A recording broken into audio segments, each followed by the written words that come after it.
Oh, yeah. Richard Collins. That's what it says. Straighten on your glasses. Brooklyn hair. No, I don't think that's right. Oh, she looks gorgeous. Straighten your sweater here, Mom. Oh, it's The other side. It's fine. Chris good. Oh, shoot. Yeah. Kids too, but also, but also nieces and nephews, and there's 40-some of those. Oh, yeah. You know, so that They want to know. Oh, because you're the last one. I'm the only one left in the family, right. and I didn't ask it when I was a kid either. Yeah. You know, you don't think about those things. Yeah. Now I wish I'd have asked her questions. I know. That's why I've done this with my dad, and it's nice to have it on video because then you have something Yeah, and you documented got it of somebody when he's talking young about enough it. to remember most of it, you know. Yeah. Yeah. Well, let's see. So tell me about, tell me what you remember. You can do your dad first, or your dad and your mom together. Just what you remember about them, Well, I'll their tell you background. about when they came to Oregon, what I knew. We're doing something, okay? Go talk to Mom. Lock that door.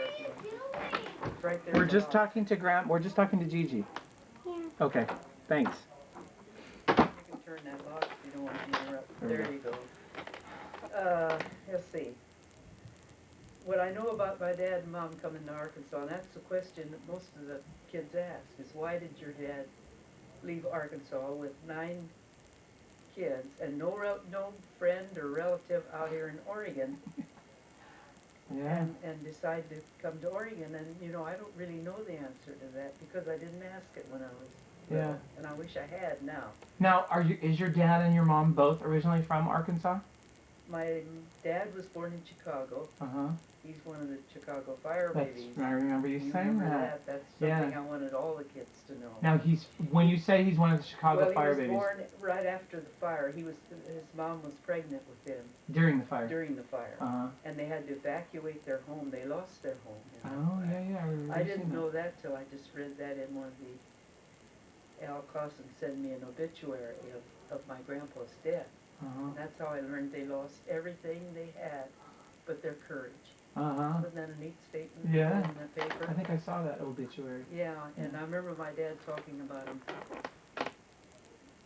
we call it camping or spending nights in the prairie under the kitchen, under the table.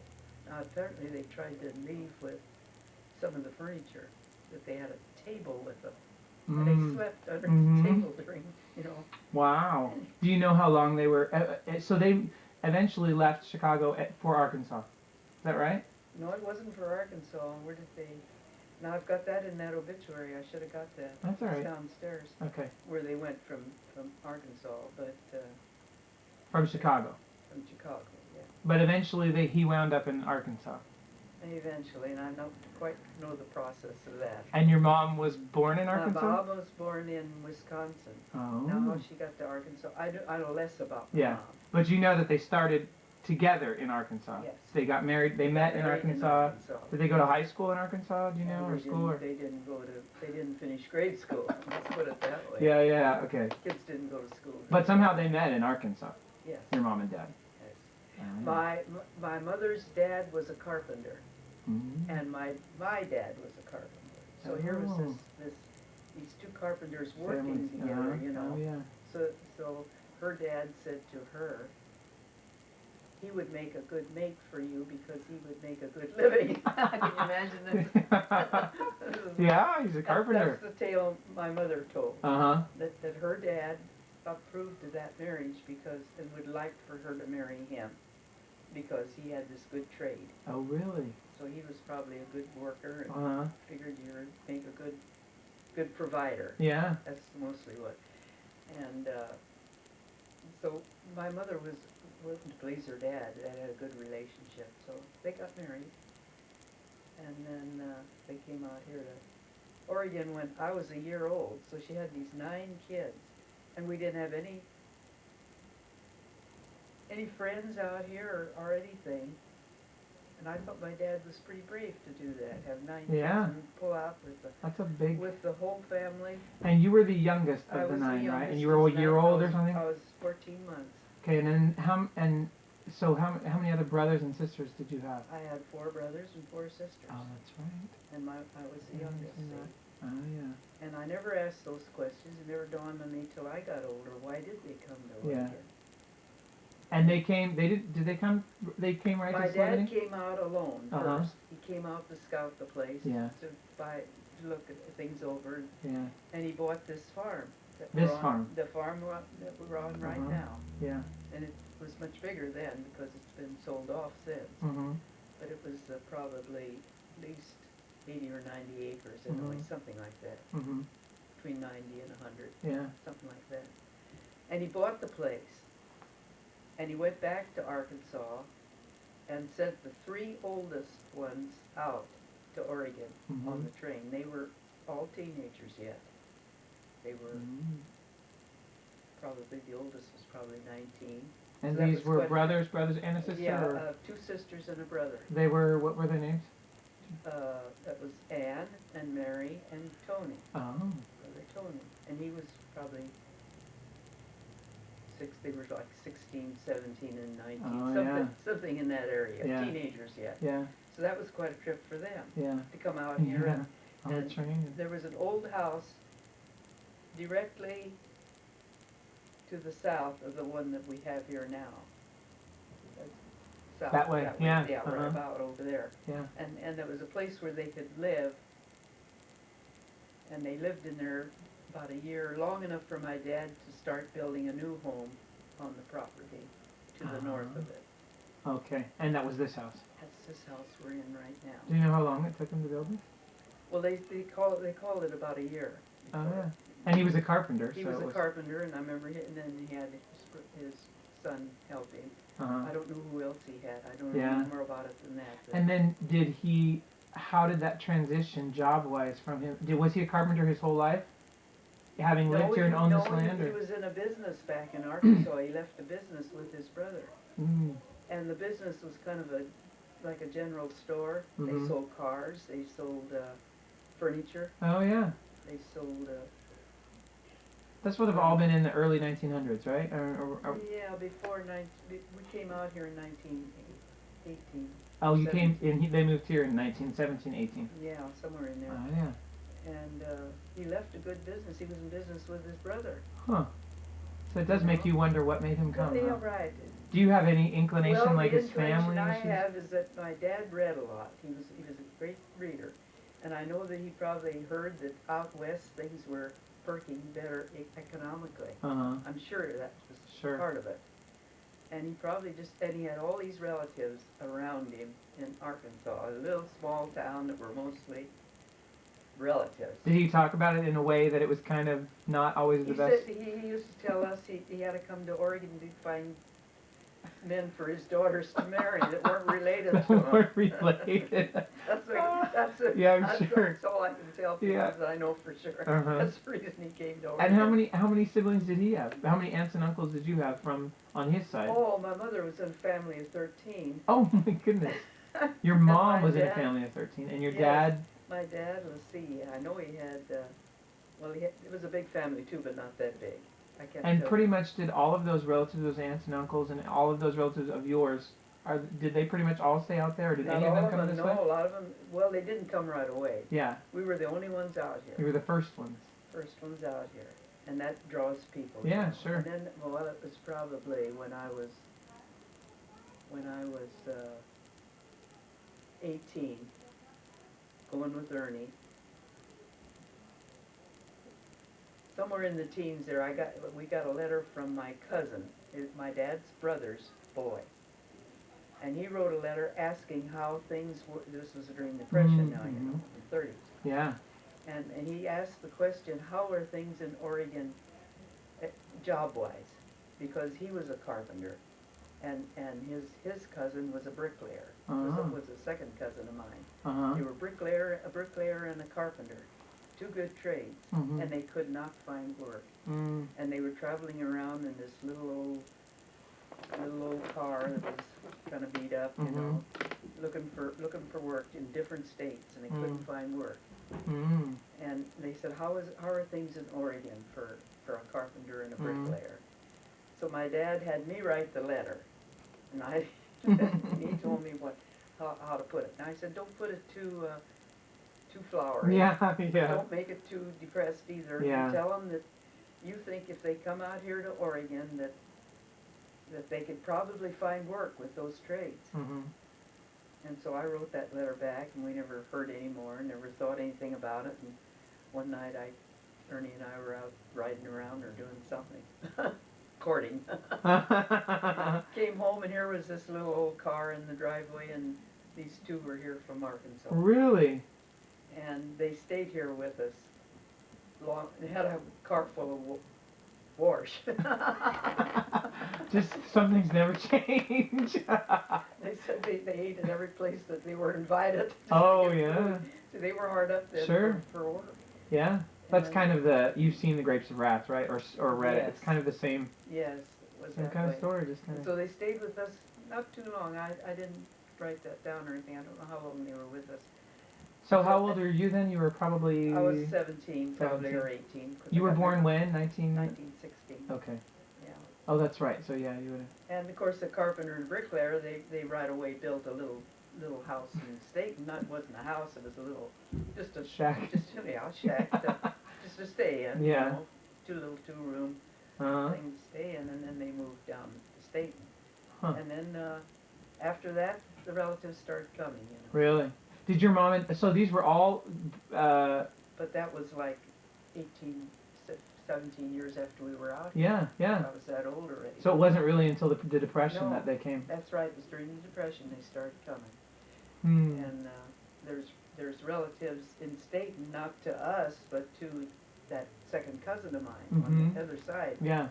You know, Huh. and he had a grandpa that had 23 kids, and he would always talk about these. Well, I wasn't all from one wife. Oh, okay, yeah. It was the Addams So, family. So I learned 23. about the Addams Oh family. boy.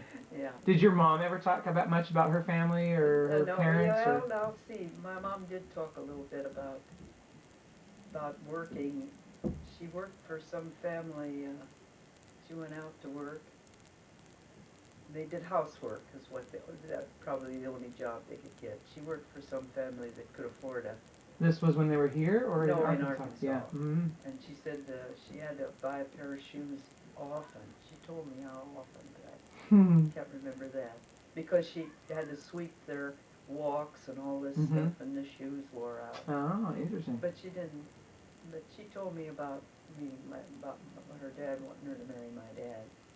Oh, yeah. She did. Because Secretly, I think she was in love with somebody else. Oh, really? She used to sing this song. I fell in love with a blue-eyed boy. You know, and I was thinking, oh, my mom's carrying something romantic in her heart.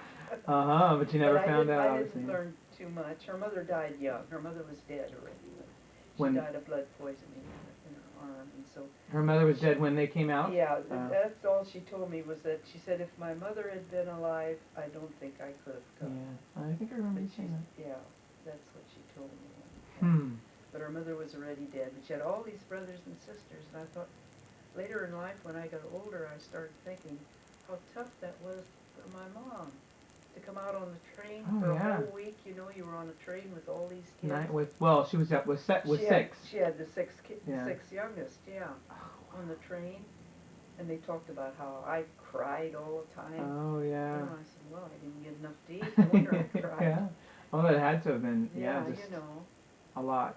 And so it was a hard trip out for her, and I never gave that any thought when I was young. Oh, sure.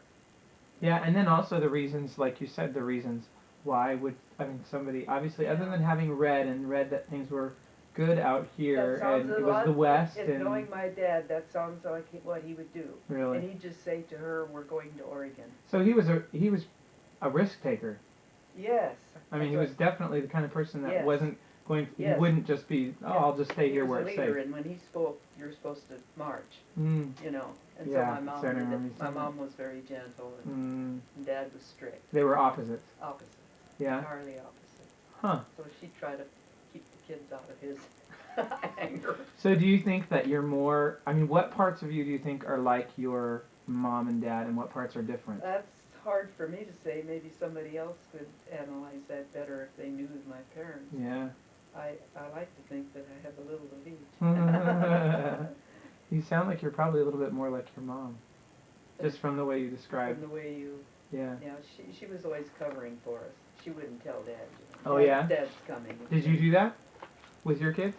You didn't really have to cover for Grandpa. No, I didn't have the same circumstance. Yeah. I had a good hubby. Yeah.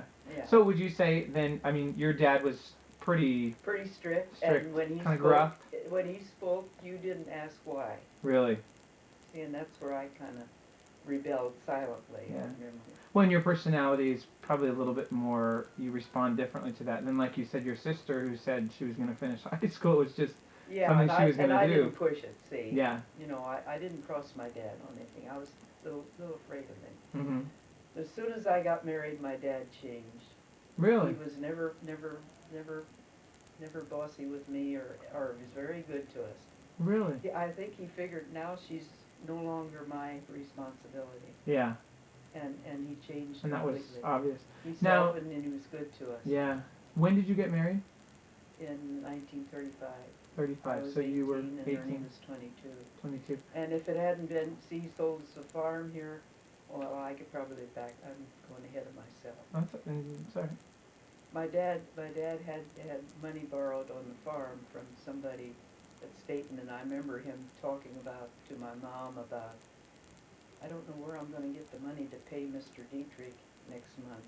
So I knew in my head that they weren't well off financially, that they were having a struggle. Mm-hmm. And he was, now, tell me again, was he farming at that time? Yes, he was farming, and he was never as good a farmer as he was a businessman. Uh-huh. That's why, because you said he was a carpenter and a businessman, and then he came and built this house here and owned this land, and then eventually farmed it. He was farming it, but he had a hard time making it. Yeah. And he did carpenter work on the side, but he still had to operate the farm here. It was pretty big. It was those 90 or 80 some acres, or whatever it was.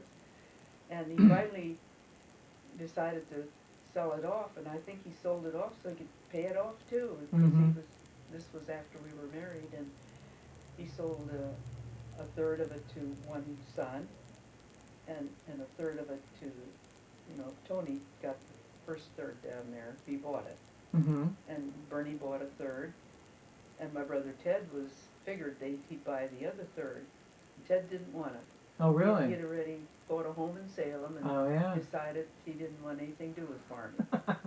So there was this third piece here with this house on it. So wait a minute. The first piece was this part. All the other pieces were south of here. Yes, south of here. And all the way down to where the highway is, or further? Well, I think it was. I think it was down to the highway. Okay, and then those were split up. This whole section was split up into three pieces. Yes. And two of your brothers bought those two pieces. Yes. And it was obviously expected that Ted was going to buy this, yeah. and then he didn't. And then Grandpa bought it. And then Ernie says to me, "Why don't we buy it?" Yeah. And of course, I went along with whatever Ernie said. We didn't have any money. Yeah. No one had any money. Sure. And my dad said, "I'll sell it to you without any down payment." See, he was good. Uh-huh. He wanted one of his family to have this. Yeah, and he needed the money. But he was also he still needed the money too, Yeah. So I think it was that kind of a deal, and Ernie was glad to get it, without any down payment. And he said, "You just pay me every month like rent, Yeah. and you can start paying off on it." Really? So Ernie took him up on that, and that's how we got this place. And now was Grandpa's family? You haven't just a little bit briefly about Grandpa's family and how he got here and what was he a farmer before? I mean, no, I told you I had the business. But Grandpa Ernie. Oh, Ernie. Oh, I see, Ernie. Well, Ernie's dad died when he was. Ernie's from a family of 8. Mm-hmm. 8, yeah, 5 girls and 3 boys. Mm-hmm. And he was the second oldest. Mm-hmm. And his dad died. His dad was a lot older than his mother. Mm-hmm. And his dad had Riesterer store in Sublimity, right across, just north of Ditter store, just across the street. Across the street. There's 2 general stores in Sublimity. And Ernie's dad had the one store. Uh-huh. And Mother Easter thought that, well, I'll lease it for 10 years, and in 10 years one of these boys of mine, either Jim or Ernie, can take over the store. Well, Jim wasn't his name, it was Adolf. Uh-huh. But everybody called him Jim, I don't know why. Somebody took that on.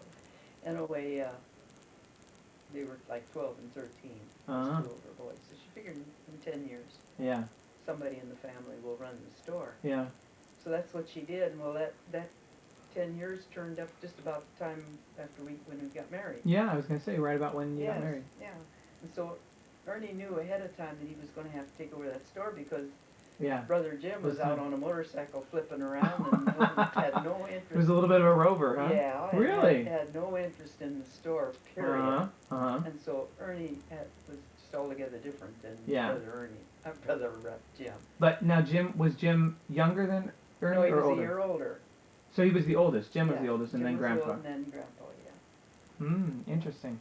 Grandpa. It sounds like Grandpa almost took on Ernie. Took on Father, more of the role. and more of the firstborn sort of role instead of usually That's the right. firstborn will do that, especially That's right. That's in that kind of situation. That's exactly. But it sounds like the oldest one said on. And Ernie realized what his mother was going through with these kids and took over a kind of a father figure. Yeah. Or tried to. Yeah. Well, that didn't go over with the sisters. Oh, really? You know, father. Yeah, you're my brother. Say, you're not the boss around here. You're not my dad. Yeah, I'm sure. At him, but he was trying to protect his mom. Yeah. So then when you got married, it was Grandpa knew that he was pretty much that he was going to take over the store. Yes. So how did that work then? Well, he went to business college up in Seattle. He stayed with since nobody had any money, he stayed with Mother Riestere's sister. Oh. They had a home up there. His aunt. Yeah, his cousin that was there, and he stayed up there long enough to take a business course so that he could run the store. Mm-hmm. I don't know how long he was up there, but we wrote love letters. So you were dating at the time? Yeah, no, love letters went back and forth, you know. And he finally came back. And you met him at school? Is that how you met him? Oh, well, I grew up with them. Yeah, you grew up, We okay. went to school together. We just grew up together. Yeah. And the Riester boys were my brother's best friends, and I was good friends with the sisters. Yeah, so it was just a kind of a family. So at what point though did you know that? I mean, you know, it's obviously having been in that situation before. You know, when you grow up with somebody, at what point was it clear to you that it was different, that it changed? Yeah. Oh yeah, well. Kind of embarrassed to how that happened, but no, you don't. Arnie and I got it's interesting. together. Yeah. Well, you know, we were even in the same classroom one whole year, and no romance was even thought of, except I got a kick out of his sense of humor, and he was a favorite with the teacher. And my brother Ted was in that same room because they had the high school kids and the grade school in one room. You know, that's how it was. And he was always. He just felt like saying something. You know, he'd just say it out loud in school, and it was always something kind of funny. And teachers liked him. He was never mean or never sassy to him. He was just a little out of line there, you know. Kind of your class clown. Yeah, and everybody kind of liked him, you know. Yeah. And that's how I knew him so well. Well, I had another boyfriend at that time. You know, I had boyfriends all the time. Did you really? Oh yeah. Wow. All through school, I had boyfriends. Oh, that's interesting. Crazy? Yeah. That's why I said I'm a little bit embarrassed. No. Yeah, I always had a boyfriend. For some reason or other, I don't know why.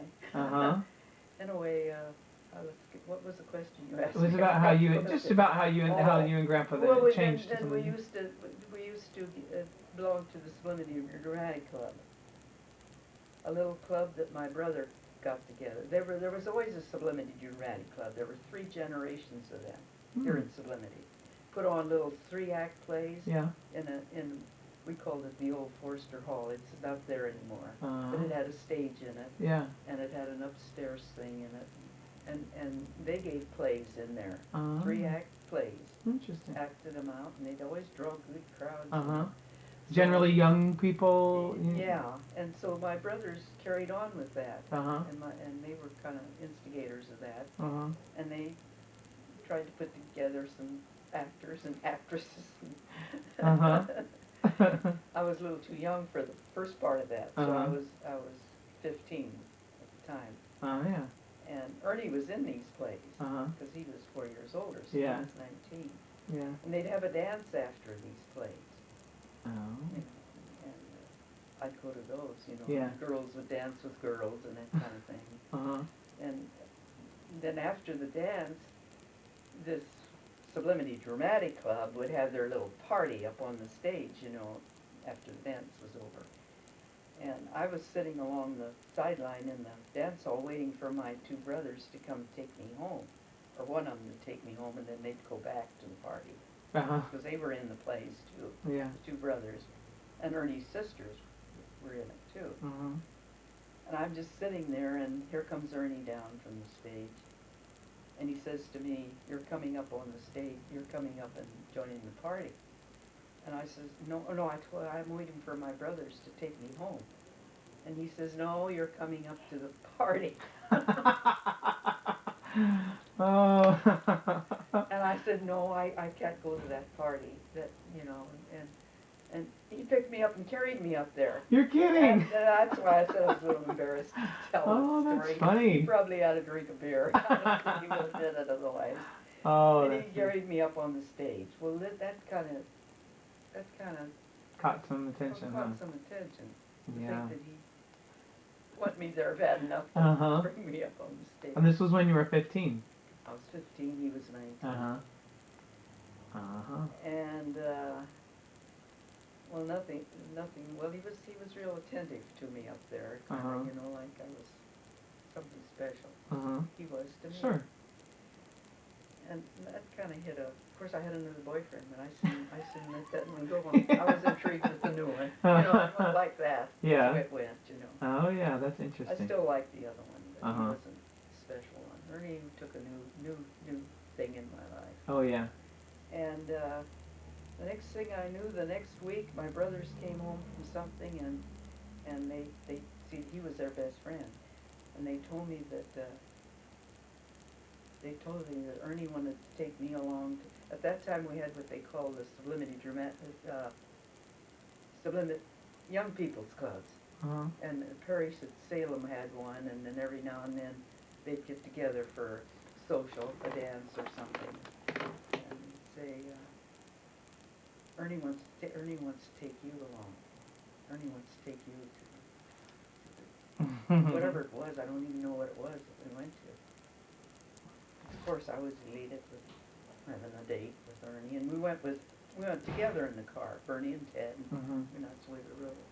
We were hardly ever alone. We were with this Riesterer crowd. Sure. So that's how it all started. Huh. Started with that. Drama It took club on. performance. It took on after that. Oh, yeah. But I never went steady with him. What do you mean by went steady? You Well, always saw other people? Oh, or? yes. I had other dates. You know, there was never any. When did it become steady? It or didn't. It it didn't really. We never made He just that. came back and... We never made that rule. We just always wanted to get married, but we didn't have any money. Oh. Ernie would say to me, I'd marry you tomorrow if I had some money, but I don't have any money. And in the meantime that he said this, you would see other different people. Oh, yeah. Whenever no. But I mean, would he see other people too? We see we weren't in, no. Yeah. Well, no, that's the funny part. He dated, he said in his thing that he had 2 dates with other women, with other girls. Uh-huh. 2 dates that didn't turn out, I forget how he worded it, but he's got a little thing that Claire wrote down. Oh, really? Yeah, your mom wrote down what he wrote. Oh, I need to get that. Yeah, I have to have you read that. Yeah. Because he told about unsuccessful dates, what he called unsuccessful. Oh, And, yeah. They just didn't hit at all. Mm-hmm. And so that didn't, but he never courted me. So then when you were, Ernie was one, when if he got something he was satisfied with, Yeah. he said, I don't look anymore. Yeah. You know, Yeah. so when he found a girl he wanted, he didn't look anymore. Yeah, but you weren't engaged or you weren't married or anything, no, but he obviously but knew we that you were the person he wanted to We always marry. had the feeling that we would have liked And to you be felt married. the same way. Yeah, all right. But you would occasionally see other guys. Oh, yeah. Yeah. Yeah. And then at what point did it become serious that I like actually don't know. We just kind of pushed that along. He went to business college at some point when so he was in his 20s, early 20s maybe? Yeah. And then did he come back from there and then it was... He came back and the courtship carried on. And then eventually it was just... I really don't know how that... Were you engaged very long? I mean, we weren't engaged at all. He just asked you to marry him? Well, he didn't really ask me either. I don't know. We figured it out together. How we can get married with no money. Uh-huh. How can we get married with no money? Of course, we had to come up with some scheme. So Well, I so don't know you if I had did. the bright idea, but between all of us, we decided that we could get married if we stayed here with Mom and Dad. Uh-huh. Ted was home yet. Uh-huh. Zoll was here. Sure. This And was 1932, right? 1935. 35. 1935. Okay. Now, So then at some point you obviously got married. Now when did he decide buying this instead of taking over the store, or was that kind of a combination? We can do I both, can't or remember. It I would was around, assume it that was around the same time, but I can't remember just in what order. I would assume that maybe brought It some wasn't stuff up before with his we were mom. married. It was after we were married That he what? that we bought it, because Yeah. he wasn't even in the family then. Yeah. So it had to be after we were Sure. married. But I mean, It was very obviously, shortly though. It was. I mean, obviously, his mom was expecting him to take over the store, Oh yeah, he did. He did. and he that- did take over the store yes. for a while. Yeah, he didn't have it very long though. And he bought this farm, and I can't give you. So did he transition from the store basically to the farm? Is Well, that kind you of know who bought it? One of the Jitters bought it. the store? Bought the Oh. store, so then they had a monopoly on the Yeah. food stores. Oh yeah. And And he came here and didn't have farming background. and he brought the cow with him. What? His mom's cow. Oh. She said, "You have to take the cow. I don't want to milk." Oh, so they had a cow that they used for milk, and In an empty barn. My dad had gotten rid of all the cows in the meantime. oh really? So Now that- so now when your dad was farming here, it was dairy. Oh, it was a small dairy. It was maybe 7 or 8 cows.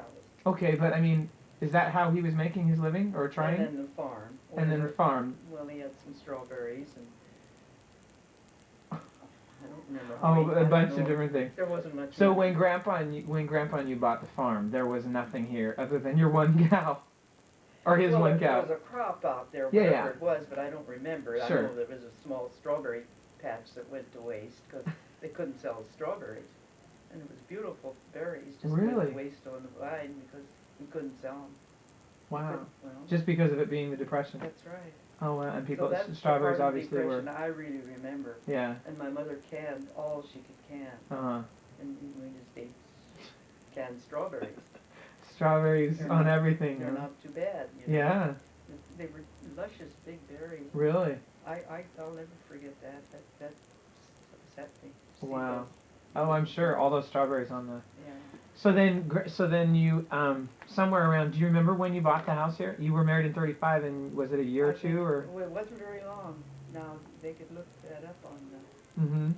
the kids could find. I'm sure. And then so then you moved here, and Grandpa brought one cow or his mom's cow Yeah. over, Yeah. and Your grandpa bought the one cow Yeah. down in the big empty barn, yeah, and so this barn, yeah, this barn. down which there. your dad built.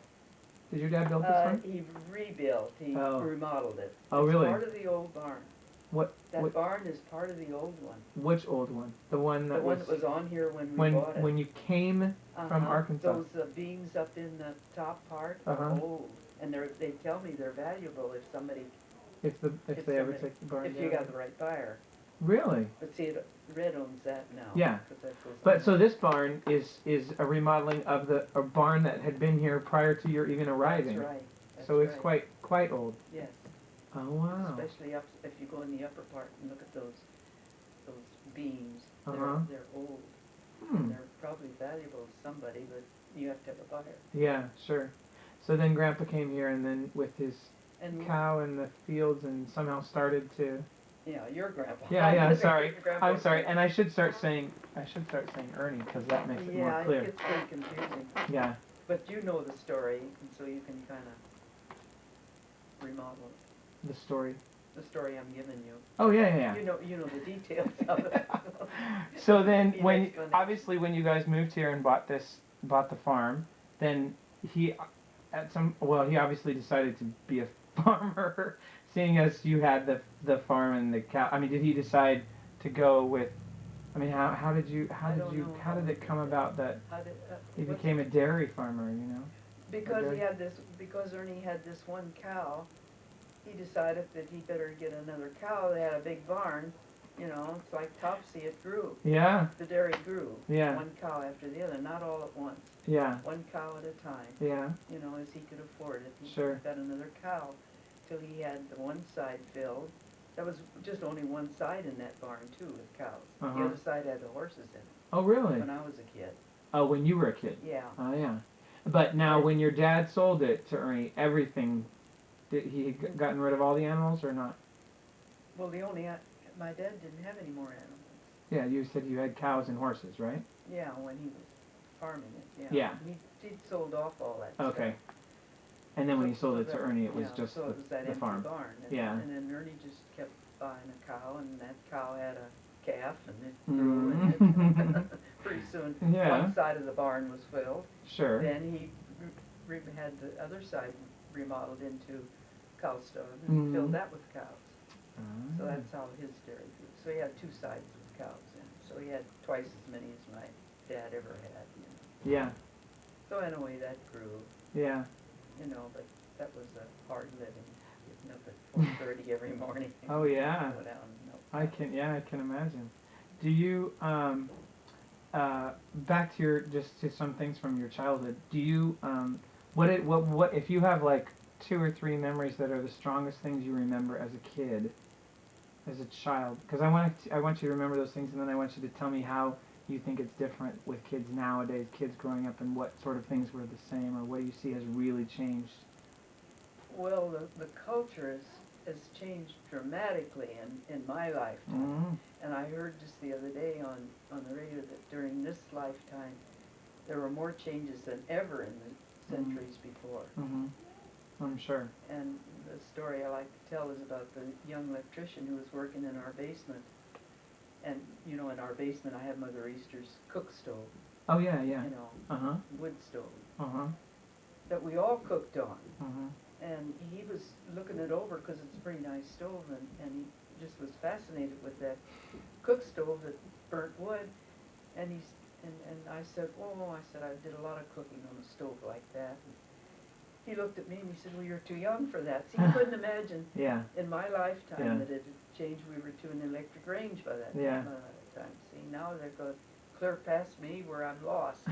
I'm absolutely lost now with the computers and cell phones. That moves just as fast. If you think about when I was a kid, we didn't even have a VCR. Yeah, right. And then we got a VCR at some point, and now my kids, it's not even been around the VCR very long, and now we have DVDs, which are, digital ways of, and it seems to be moving even continually faster. It's going faster and faster. Do you, what things do you see though, like for you as a kid, that were the same as kids nowadays?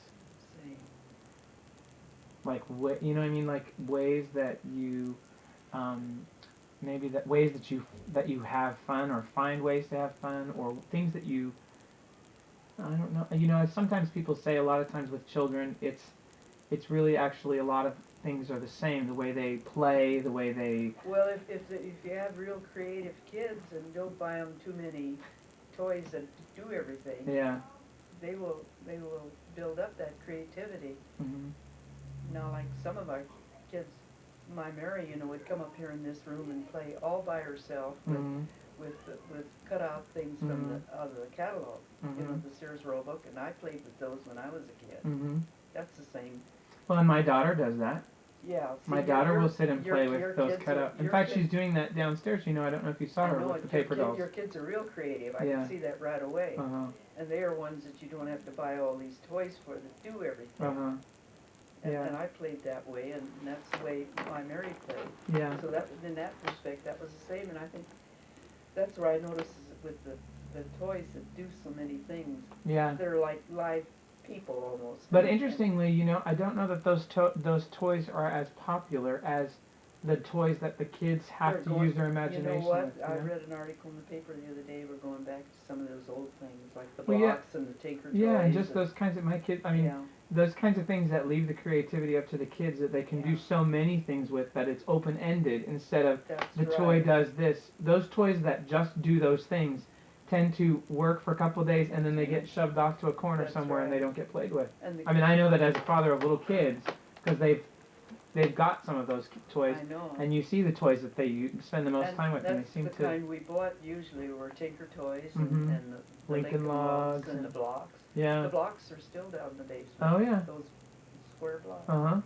Yeah, and they can use their creativity, Do you think that do you think of your childhood, or what do you think now? I mean, of your whole life, what do you think the hardest part of your whole or period in your whole life was? Or I mean, do you feel like you had a pretty good childhood, like life was pretty good, or was it rough, or what parts? You know, obviously you lived through the Depression too, and people But tend to talk about that as the being depression really didn't bother me because I was just too young to understand it all. because you were in your It kind of flipped over, and I was a teenager. yeah, It didn't to your bother early me. 20s, right? Yeah, and it didn't bother me a bit. Yeah. That strawberry patch did. Uh huh. I saw it right before my eyes, and I knew my dad was having a struggle getting his place paid for, because I heard him talk to my mother. Yeah. But and then Ernie and I couldn't get married when we wanted to, because he didn't have any money. Nobody, Yeah. you know. So those were the things that kind of bugged me. But once I was married, it didn't bother me actually. It really didn't. Everybody was that way. Mm-hmm. You know, if your neighbor doesn't have any money either, Yeah. you all live a lower lifestyle. Sure. You all do the same thing. Sure. So I can't say that depression really bothered me. But I didn't. And another thing, Ernie was good with money. And I knew that. I knew that he was, and I never had money, period. I didn't have any money in my pocket at any time during childhood. So what difference did it make that he didn't give me money? Yeah. And, you know, I grew up that way, so it didn't bother me. But Ernie, I realized as I saw him operate that he was real good at paying his bills. Uh-huh. And if he was out with a crowd, he was always generous. You wouldn't think that he had any poverty. Yeah. He'd always pay his way. I was much more tight with money than he was. He was much more spendy with it. Yeah. But he didn't spend it on things he couldn't afford here. He wasn't frivolous. No, he wasn't frivolous with it. Yeah. And he always paid his bills. Yeah. So, and I knew that, so I just let him take care of the money, and if he wanted to buy something, he did. He never didn't ask me, or you know, he just buy another cow. Yeah. Do something, you know. Did you ever have? Did you ever have? I mean, it sounds like. I mean, you know, as a kid, as a grandchild, looking at your grandparents and at your parents, you never imagine that they have really rough periods in their life, you know, or in their marriage, or in their, you know. No, not when I was young. See, now I can look back and think there must have been a lot of hardship, especially with my mother. Yeah. You know, she just took everything Dad tossed at her. Whatever he ordered, she did. You know, just like an obedient wife. Yeah. You know, and I'm not sure she always liked what she was doing. Yeah. So I think life was a little harder for her. And what about for you? Do you feel like, I mean, you know, you've lived a good long life. I mean, do you feel like your life was pretty? I tend to feel sometimes, you know, you have times in life where you feel like if you're enjoying your job and you've got a family and they're healthy and you're with somebody you love, and you feel sometimes like it's a charmed life, like it's really good. But there are times that are really rough. You know, do you remember? I don't remember the rough times. Really? That's the part that I've forgotten. I think that's why I hate to part with my memories, because my memories of the kids and the housework, I never minded and all that. Yeah. Is the good part. Yeah. And I think I had a good life. Yeah. Now, see, there must have been times in there when it wasn't. Oh, so yeah. Good. But I guess that's good. Well, I mean, certainly there's a big picture, and you see a bigger picture. But you know, I can't see anything very big. Really? I can't see any real sad time or any tough time or any. You don't see that at all? No, I don't see. Really? That's neat. No, I mean, I look back with good memories. Yeah. The ones I can remember, and I can't remember many of them anymore. Good thing you're getting some of this for I completely forget it. Yeah. But I mean, and having, obviously, we imagine with 9 kids nowadays. I mean, having 3 kids of my own. I imagine having 9. Would be a catastrophe. Would be really difficult. Do you? I mean, it wasn't that unusual to have a family that big? No. And was it? You talked about it like. I mean, it was difficult, obviously, but it it was. It wasn't. It wasn't something you would do any differently, obviously. No. I enjoyed the housework. I didn't want the babies too close together. I had 2 of them just a year apart, and that's a little too close. Yeah. That was probably the hardest. Yeah, you were saying time, that. but it wasn't anything real difficult. It was just a lot of work. Yeah. you know, and I was young and able to do it. Was there a time for you as a mother, obviously, and as a family, where having like a certain time where the kids seemed tougher, where it seemed more difficult than another time, or? When I tried to get them out of the house to go to the barn, yeah, every night. Yeah, as you described, trying to get them to go milk the cows, right? Yeah. Oh yeah. I told you about Ernie sitting he'd go down there promptly at a certain time and he'd say, now you get these kids down to the barn. I said, why don't you take them with you when you go? He left them to me and they just pushed me around and laughed at me. And I can just see the picture. I mean, I can just see that happening. So it's sometimes I could push them on the porch and then lock the door behind. Yeah. None of them liked the barn. Yeah. None of my boys liked the barn. Really. And I mean, that sounds like something that we laugh about, but I mean, too, it was obviously a source of a little bit of aggravation with aggravation is the word. Trying to get. Oh yeah, I had aggravation, but I didn't really have. I wouldn't call it. Did any of them aggravate you any more than the other? Probably. I can't remember just which ones. Yeah. Oh, now no. you said there was a lot of squabbling and fighting Yeah. among them and all that stuff too. Now, was it unusual then too to have, because you had my mom Claire, you had Claire and Pidge separated in the middle of these boys, is that right? Yeah, right. You had 8 years 3 boys difference. and then. Red and Claire are the year Okay. apart ones. Okay, Yeah. so how many boys were before mom, Mike Claire? There were Vic and Ron. Yeah, Vic and then Ron and then Red. Claire, and then No. and then Red, and then Claire. Then Claire. And then how many more boys? 2, 3. Oh, I got 7 in all. I know. I'm trying to think. What's 2 from? 1, 2, 3. Well, Pidge isn't the youngest, but Pidge is right. I don't know. I don't between remember the birth boys, order. Yeah. Yeah. Well, she's And was that? Did they? Coming up with that many boys? Did they somehow kind of get away with, or get? I don't want to say get away with, but obviously, did they? Were they? Did they have certain advantages or certain things they didn't have to do because they were girls that might have, since they were the only girls, that might have made it easier for them, or not? Do you think? Not that I remember. But you know, at that time, the boys didn't work in the kitchen. The boys were in the Yeah. barn. And and even the men didn't do anything in the house. Men Yeah. did the outside work, women did the housework. So they were always in here doing stuff with you? Yeah, they were, my Mary was in the barn a lot. She Oh, was, yeah? She was with the cows a lot. Oh, yeah. They're just spending time there, she's more the tomboy. I don't remember Claire doing this much. Yeah, She could have, but I just don't remember her as well yeah. doing that. But then once Dad did say, I'm going to let one of the boys up here to help you at dinner time. I guess the girls were too young yet. Uh-huh. So she left Ron up, and he dried dishes for me. Oh. I wouldn't let my kids wash dishes. You know, I had too cold water. Weird. My mom wouldn't let me wash dishes either. Oh, really? She says you don't use hot enough water on those dishes. Oh, You yeah. put them in- I And I was didn't trying to mind understand what you washing meant. dishes. I said I just want somebody to dry them Oh, yeah. and get them out of the. Oh. So And you could stand the hot water, and they Yeah. always wanted it Yeah. cooler. Yeah. Yeah, that's interesting. That's probably Yeah. true. They didn't wash, except when I was gone, did they wash dishes. Oh, I yeah. washed the dishes. Do you have any memories that is like the happiest memories of your life? Oh, I had a lot of happy memories, but I don't know what they are right now. You know you had them. I know that Ernie and I had a lot of fun. It wasn't in the daytime much. It was, we had evenings out. We went ice skating. And Oh, really? Salem, and that And was the kids fun. just And stayed we here? went to a lot of dances, Uh-huh. and Even when you had the kids? not too many after I had the kids. Most of them before. But Uh-huh. there were more dances then than there are now because that's what the young kids. Sure. But So those courtship days were... we had Ernie and I had a lot of fun just visiting with Ernie and Barb's and Mhm. playing cards with them over there, and Yeah.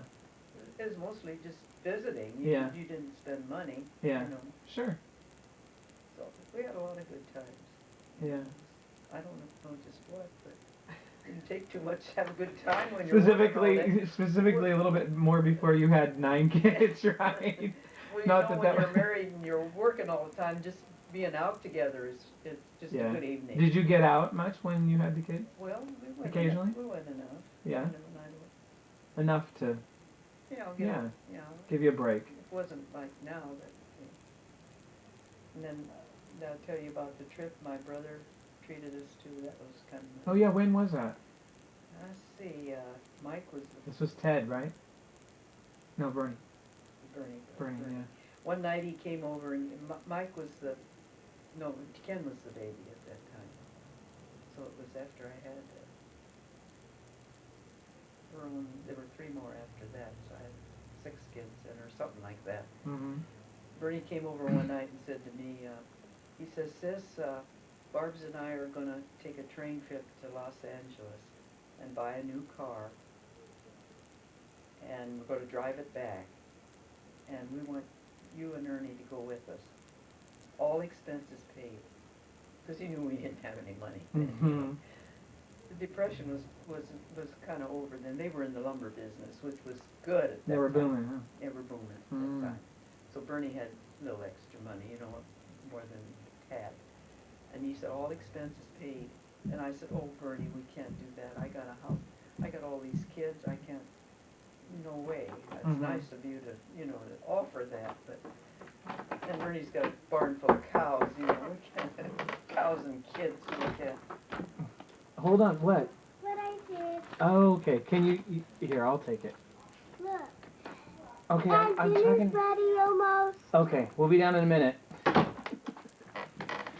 Colors beautifully. Yes, it She stays in the lines at night. Yeah.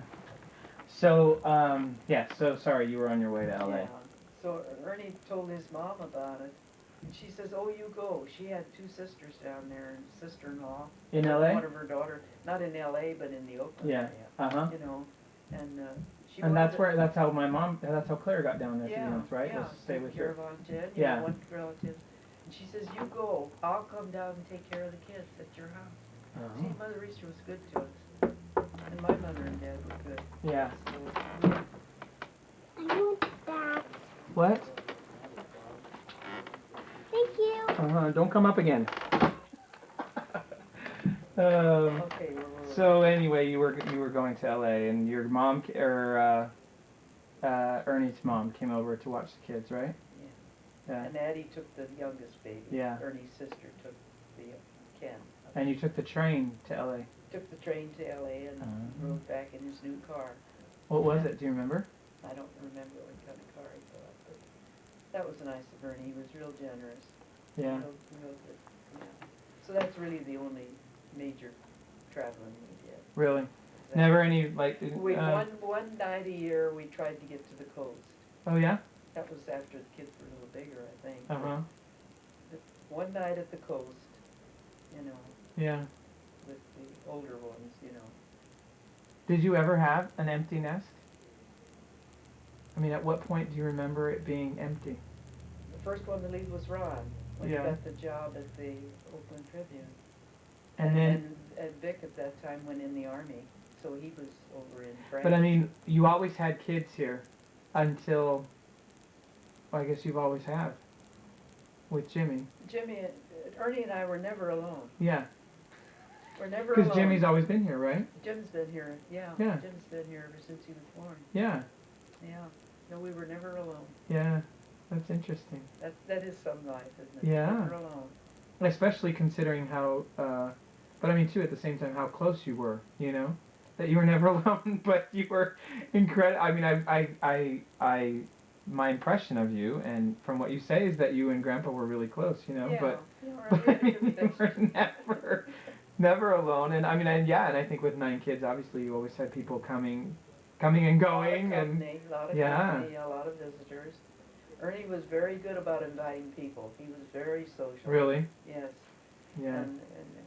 And I never thought too much of it that time. A little later, I thought, oh, gee, he's going to invite him for, and I have to cook again. Yeah. But that cooking didn't bother me when it was my job, when I had the kids. It was very plain cooking. It wasn't anything. If I read a recipe that had too many things in it, it didn't even get tried. It just was out. Yeah. We had basically the same thing. We had canned meat, and canned beef, had canned fruit, canned vegetables, and it was a very easy meal. Don't rip it apart. just got Mhm. the same, you know, I No. just cooked simple stuff. And it was, you know, pretty healthy eating, so I didn't mind it then, but now a meal throws me.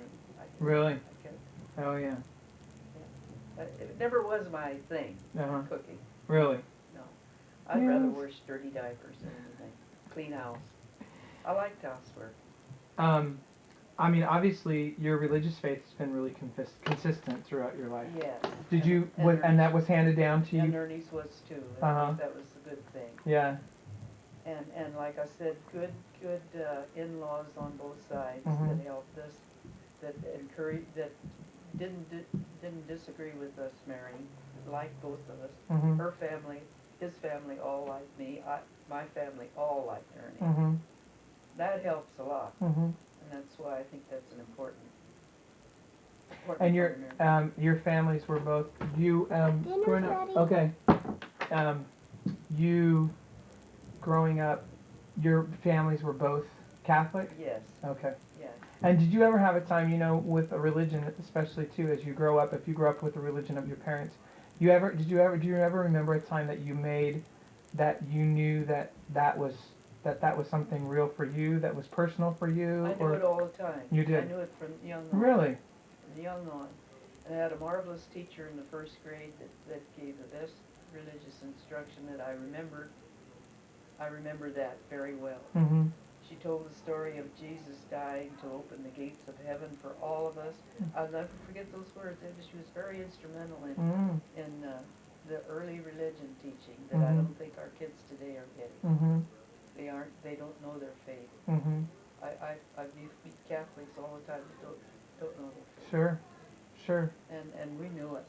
We were taught it in school, and I can remember it in the first grade already. And it always appealed to me. I always liked hearing about it. Sure. And it was always important to me. Yeah. And it was to Ernie too. Yeah. He told me once he would have joined the Merchant Marines. He had a friend in there. Oh yeah. And Ernie's adventurous, you know, he would have liked something like that. He said, I would have joined it, but he said, I thought I would lose my faith if I got in there. Really? He would just go off on, you know, on the trail of Sure. not. And I was kind of impressed by that. Yeah. So he knew himself very well. He wasn't one to show things. Yeah. He didn't like the portrayal of Yeah. going, you know. He was very private, I would say, with Yes, his faith. yes, and with his courtship, with his romance too. He never. It wasn't until he got older that he was. If he kidded you or tormented you, it meant he liked you. Yeah. You Yeah. know, it was that kind of. Yeah, sure. Jim's like that. Uh huh. Yeah. Jim's just like her.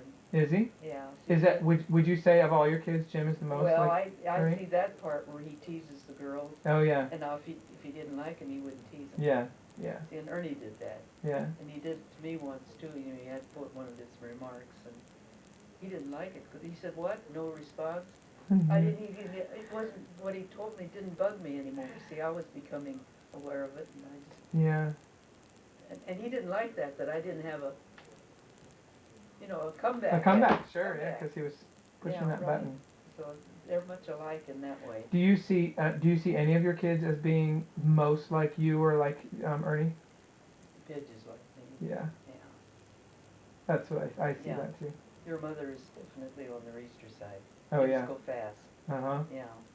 And is that with the way you see it? That the Riester side is definitely Yeah, the more. I think. So red is more of a Riester. I don't know where he fit Red. He's kind of an individual. Uh-huh. Let's see, where do we put him? I don't really know. But I mean, it is true that we tend to see them as taking Yeah. stronger traits of My one Mary- side of the My Mary family. does things that I can identify with, Mm. you know, Mhm. and she's slow and I'm a little more creative than your mom is, I think. I would Yes. like to be in that I would say that's. category, but Yeah. I didn't have time for it. Yes. But, what else is she? Very particular with what she does. Pidge. I Yeah. am like that. I'd like, you know, no, I'm not anymore, because Yeah. I've tossed a lot of that aside after Yeah. having all those kids. And she's very trusting and loyal, I think, you know. I see more traits in her like me that I Yeah. can identify. And what about like Grandpa, other than Jim? More like him, you mean? Yeah, like who, like of the Yeah. kids, do you think any of them are come closest to his Doug type of personality? Doug has that same sense of humor like like Ernie. Yeah. He comes up with some really funny stuff sometimes. And Vic has that same sense of humor. Doesn't say much, but No. yeah. Yeah. Yeah. In fact, my mom had said that. Yeah. Some of the things Doug says are really funny, you know. And outside of that, I don't know. Do you, just because I know we have to go eat dinner, do you, is there anything like that you would say that you would want, I don't know if you feel connected to you have so many, you have 9 children as it is, and then you have how many grandchildren? 30? 30-some. 30-some, and then you obviously have so many grandchildren.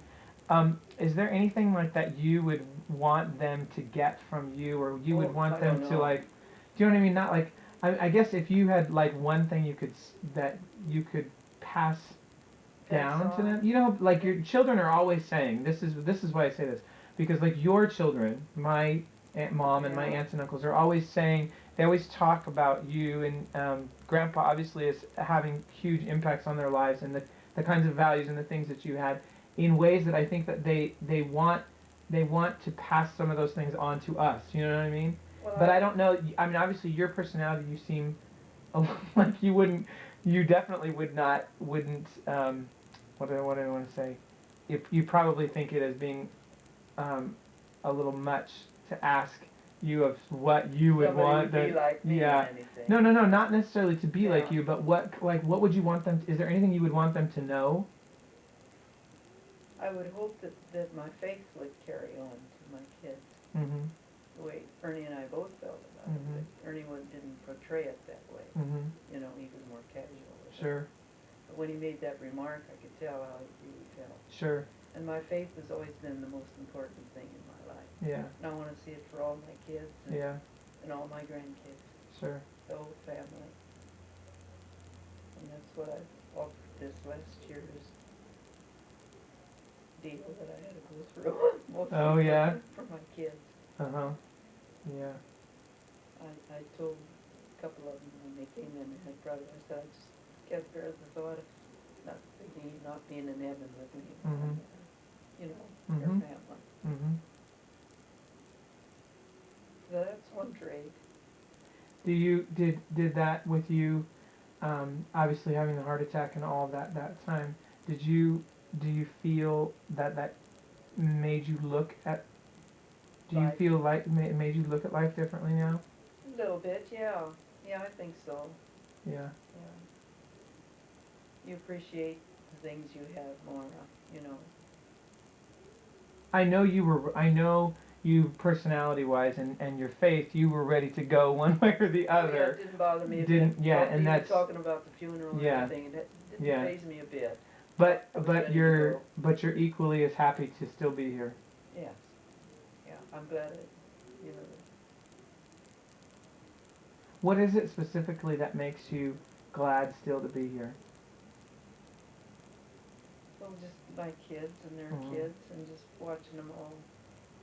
Being with your family, obviously. Yes, being with my family now. And I'm so thankful for the big family I had. Yeah. Is there a certain side of you? Look, if you only had 1 or 2 kids, sure. You know, it just their room wouldn't have been so full. Yeah, and you're surrounded. You're surrounded with all this noise and all these. I mean, definitely, having a big family. You're surrounded with lots of. Well, not so much anymore, but when I was younger, it was. But what I mean is, even now. Yeah. And like in the hospital, and you have. Yeah. It's sort of a physical. It's a tangible example of how much love there is around you, kind of. You know what I mean? And that they all get along together. Yeah. There's no breakup Bitterness. in the family. Yeah. I'm thankful for that. Yeah. You see families where one isn't talking to the other. Oh, I know. That must be horrible. It's awful. It's not good. No. It's very tough. A close-knit family is important. And how do you think that you kept that? I had quite an impression when I was in the hospital that I had such a big family and that they were all there. Yeah, I heard that. You know, I heard somebody say that. That's an example that can go on, because that's the way families should Why be. do you think it is, too? Do you think there is anything why do you think it is particularly that your family, that our family, does not have any of those sort of hard feelings, I or don't sort? know. I don't know. You just take it as a blessing, and Yeah. yeah. No, I have no idea. Because it is a really a gift, especially with 9 kids. Yeah, I would have a hard time with that if one of my kids wasn't speaking to the other. Yeah. brother. I think that'd be really tough. Yeah. I would say go make amends, Uh-huh. please. You know, Sure. that would really bother me. I think I've never had it, so I don't know. But I think Yeah. it'd be horrible. Yeah. Well, that's good. I hope that, you know, I mean, I just want to, it's not, I hope that, and I think that it will, in terms of, with this, that people can see, I mean, or that, you know, my kids, it's just, I don't know, especially obviously becoming a parent, having your own kids and knowing that there are things that you want them to grow up with and to know about, Yeah. and to, and I'm also interested in genealogy and the, you know, Yeah. family histories and all that. That's interesting to me. But what's, I think it's more interesting is that we tend to think that our stories, I remember growing up as a kid thinking I always lived the most boring life. You know what I mean? Our stories are so Oh, yeah. just like typical. You know, you don't have these big, interesting things happening to you and all Yeah. that. And yet part of the reason why I'm doing this is because it's really, everybody's story is actually very interesting. You know, it's very interesting, the questions that come up, you know, like you said, with your parents, and why did they move out here, and what, and also with your mom and dad's relationship, and what kinds of things, you know what I mean? And from talking to you, I get the impression you I don't feel like there's anything that that you that you're not saying. Do you know what I mean? They had hidden something, hiding something. Yeah. No, I mean, I just think I no, get the I sense can't that think- I can't think of that you anything. have had, you were really fortunate to be with someone you loved very much and who loved you very much, and that you had a family together, and you had those, just all the blessings kind of that, and that, yeah, I mean, it didn't mean that there were difficult times or there weren't easier times, but that you're, I mean, in some ways, I think about this, that I look at, look at people, and it's so easy to look at people who are famous, or people who that have a lot of money or whatever, and think of how great their lives must be. And you look at your life, and you think what they wouldn't trade to have Yes. that. I think that's entirely true. I think that's entirely true. And now I forgot what I was going to say. I was going to say something. I was talking too much. My memory's going. Good thing to get this before the memory's completely gone. I Well. won't be able to do anything.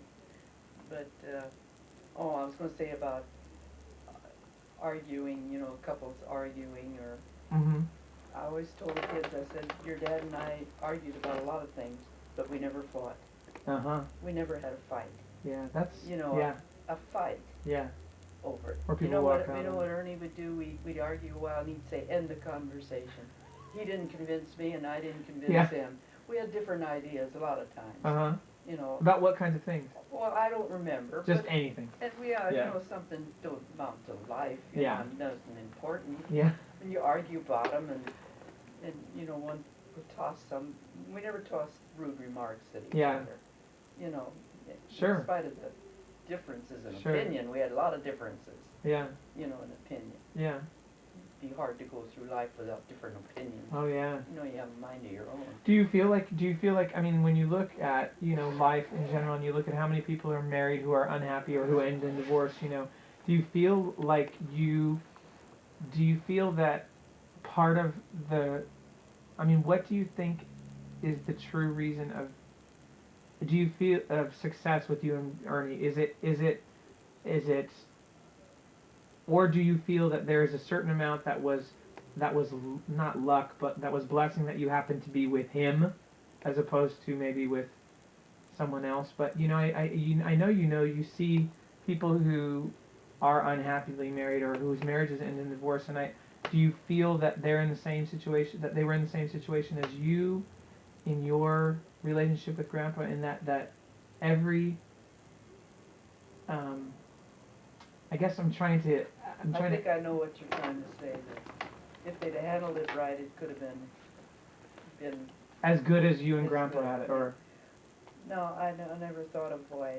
But I've been surprised at a lot of people. Do you think they'd have a good marriage? You see them together, Sure. and all of a sudden you hear that they split up, they're Mhm. divorced. And I said, oh my golly, I thought they had a real good, you know. Mhm. And it's been surprising. A lot of them that I heard were Mhm. broken up that I never thought, you know, I thought everything was fine. Yeah. What do you think? What do you think was the measure of your, success as a couple, or I mean, as a marriage?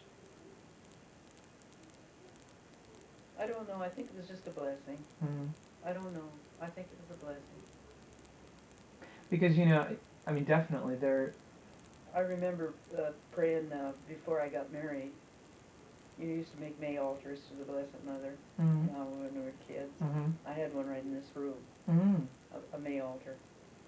And those 30 days, it was a 30-day prayer, so those 30 days before I got married, I knelt down before this altar I made with flowers, you know, Uh-huh. and prayed for the success of our marriage. And, you know, maybe that had something to do with it. Yeah. I don't know. Yeah. I don't know. We didn't have any particular reason. It's just the way we were. Yeah. You know. I definitely, I mean, I think I agree with you. I mean, that if you find somebody that you love and that loves you and that you're able to not, or to maybe to not fight, to argue, but to not fight, or to be able to keep things on that, on a positive direction or whatever. It is, in some ways it is a blessing, because you see personalities who have really difficulty doing that. Yeah. You know what I mean? You know, I never thought about it when I was in the marriage. They didn't have books on it. Yeah. Neither one of us knew anything about it. Mm-mm. So it just came natural. Sure. That's just the way we were. Yeah. It's the way we were. When I was married, I knew I was married for life, Mm-hmm. and no way could I think of life without being an attorney. Mm-hmm. It never ever entered my mind, Mm-hmm. you know. Sure. And I never even thought about it. You know, it's just, I knew I was married for life, and that's it, you know. Yeah. Yeah.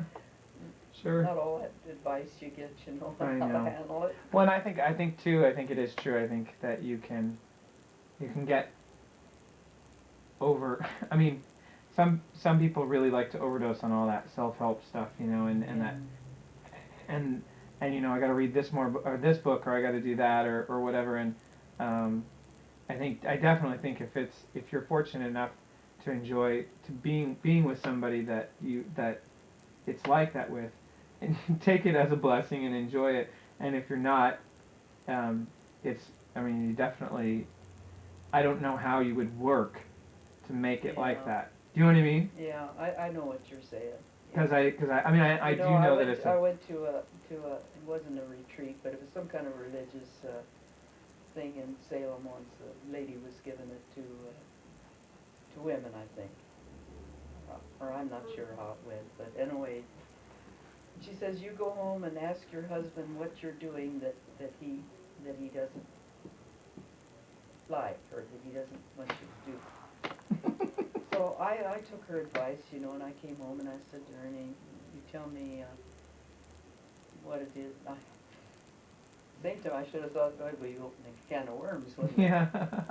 Well, you know what he answered me back? What? He says, I accept you the way you are. Or Mm. he said, you accept me the way I am. I accept you the way you are. Mm. Isn't that wonderful? And a story, huh? That Yeah. is the best of advice.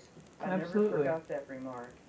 And Yeah. that's exactly what, I accepted his faults and he accepted mine. Well, and that's what love is. And yeah, right. And you just, you just, it's there. You Yeah. just do it. You don't think, Yeah. why? Yeah. Why am I putting up with this? Yeah. It doesn't leave and it's forgotten too. It usually didn't amount to anything, really. Yeah. We never had anything serious we argued about, but we sure disagreed a lot. Yeah. I think, looking as as a grandchild, and as somebody who, you get your own life and your own career and your own family and all that stuff, and you look at it, and it's really, I think in many ways, I've said this to my sister, that I sometimes feel like I have a charmed life. Like, I have a job that I love. Yeah. I have somebody who loves me. I have a family. I'm You've able got to all pay the the bills. And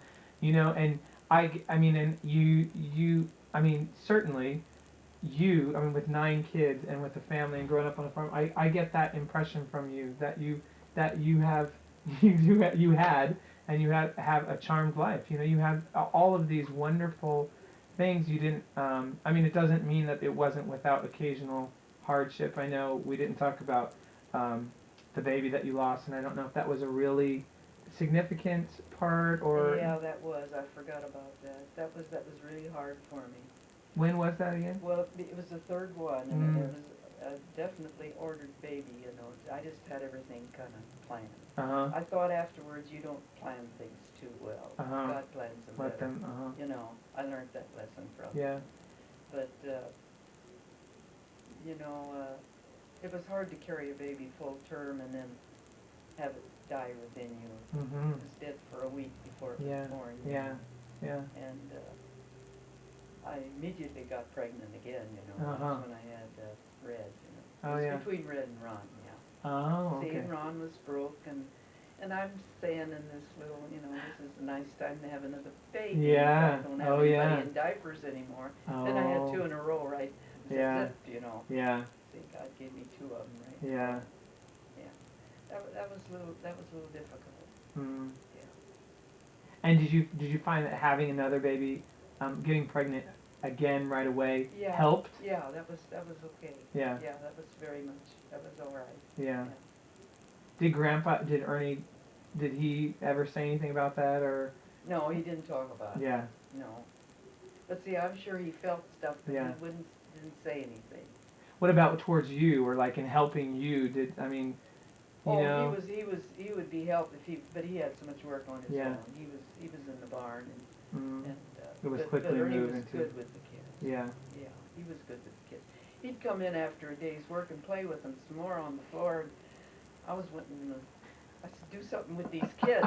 I said to him, do something with these kids. He'd say, oh, they're just normal kids. They're you just know? yeah, they're just being kids, huh? Yeah, they're just being kids. You know?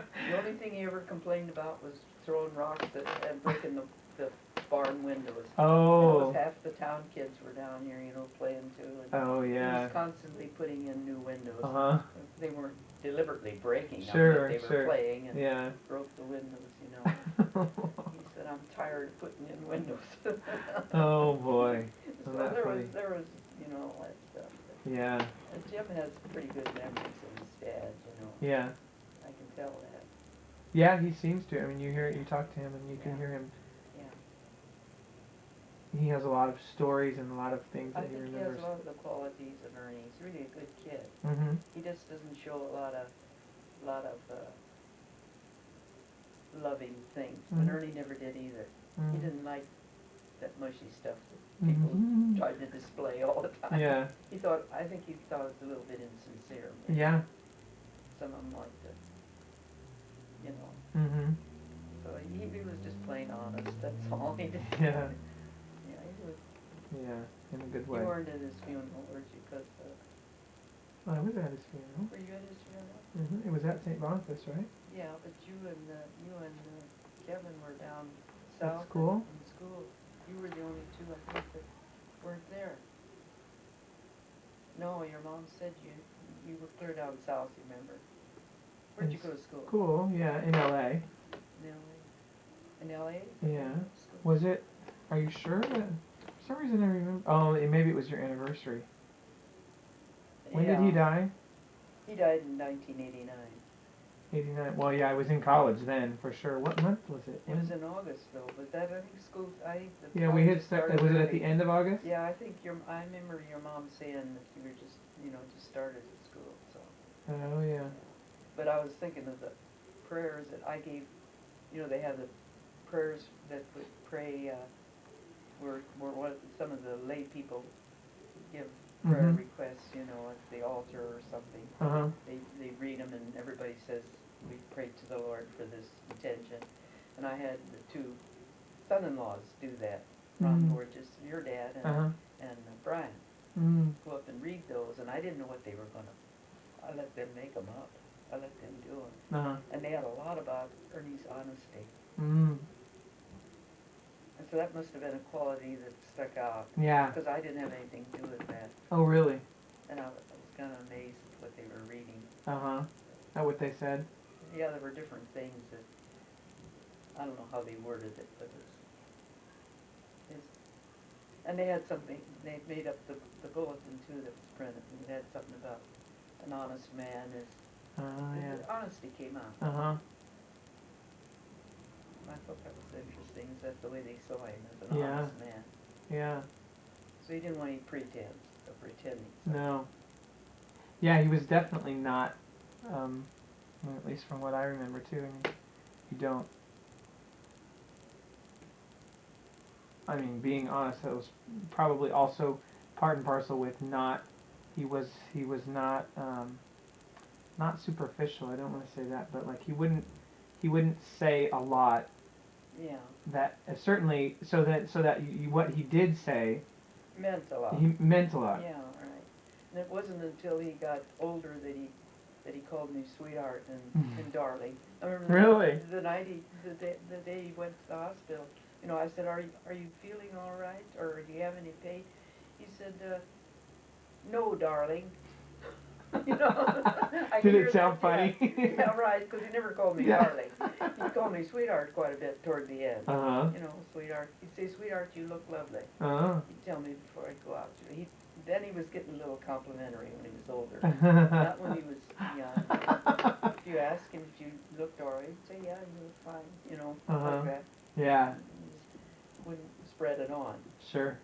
Because he just wasn't that way. Yeah. But you could learn to read between the lines. Oh yeah, definitely. You learn about what you do to him. Especially with that type of personality, Yeah. where you know what he's not and saying I and know what he's saying. that Jimmy feels more affection for me than he will ever display. Mhm. You know, he doesn't like, Sure. you know, because when he came in to have the private talk with me, well, I shouldn't put that on there. He probably wouldn't want, but he described, Yeah. you know, and I Sure. just gave him a love. Yeah. Because he does feel deeply. Sure. It's just not out there in the open. But that's why I like his dad. Uh-huh. I don't know if one can put that on. Does that help But to have? that's a compliment. Yeah, it is. I Does think it- it is a compliment. Does it help? I wonder, almost, knowing that how much he's like Grandpa, and the fact that he still that Jimmy lives here, Yeah, and you live here still, obviously, yeah. it would seem to me You're that right. that is. If it had been any kind of, there was never anything that would even enter our mind to have Jimmy leave. Mm. And he thought about it once and he Did he? gave it up. He said, "There's no place for my dog." See, he didn't even say, "I don't want to leave you." Yeah.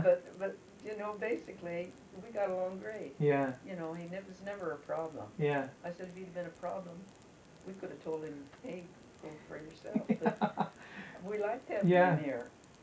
You know? And there, certainly are. It's hard to imagine most kids, and then most of the rest of your kids, staying here. You know, he's personality-wise, he probably is the best. It's probably a natural that he stayed. I guess so. Do you know what I mean? Nobody ever said anything about leaving, and it helped us. It helped him. But everybody else knew they were leaving, right?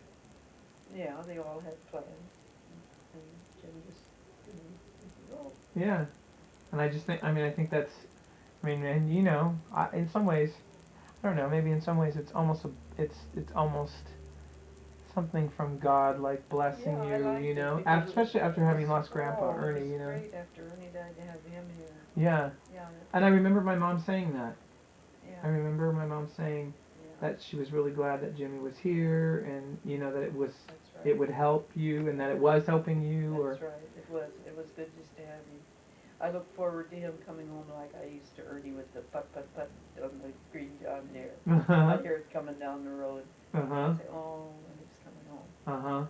And now I look forward to Jimmy coming home, you know, when he works a 48-hour shift. Oh, I yeah. say, Yeah. I say, oh, Yeah, I think that's Yeah. neat. Good. Well, we probably should. end this thing. I bet it's time for something else.